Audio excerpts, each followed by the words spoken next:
মাথায় হাত, ওলনের বদলে সুতোয় পেঁয়াজ ঝুলিয়ে ইট গাঁথছেন রাজমিস্ত্রি। নির্মাণ ক্ষেত্রে নতুনত্বের এক বিচিত্র ঘটনা সম্প্রতি প্রকাশ্যে। সাধারণ নির্মাণে যেখানে ইটের দেওয়াল সোজা আছে কিনা তা নিশ্চিত করতে ওলন ব্যবহার করা হয়, সেখানে এক রাজমিস্ত্রি ওলনের পরিবর্তে সুতোয় পেঁয়াজ ঝুলিয়ে কাজ করছেন। হ্যাঁ হ্যাঁ, আনাজ পেঁয়াজ। প্রত্যক্ষদর্শীরা বলছেন রাজমিস্ত্রি মশাই অত্যন্ত দক্ষতার সঙ্গে একটি সুতোয় একটি মাঝারি আকারের পেঁয়াজ বেঁধেছেন, সেটিকে ওলনের মতো ব্যবহার করছেন, ইটের স্তরগুলি পরীক্ষা করছেন। অভিনব পদ্ধতি দেখে অনেকেই অবাক। সাধারণত ওলনের নিচের অংশে একটি ভারী ধাতব পিণ্ড থাকে, যা অভিকর্ষের টানে সোজা নিচের দিকে ঝুলে থাকে আর দেয়ালের উল্লম্বতা মাপতে সাহায্য করে। কিন্তু পেঁয়াজ কিভাবে নিখুঁতভাবে কাজটা করবে?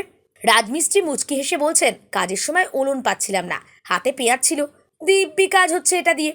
তবে এই পদ্ধতি কতটা কার্যকর এবং এর ফলে দেয়ালের দৃঢ়তায় কোনো প্রভাব পড়বে কিনা তা নিয়ে বিশেষজ্ঞরা সন্দিহান।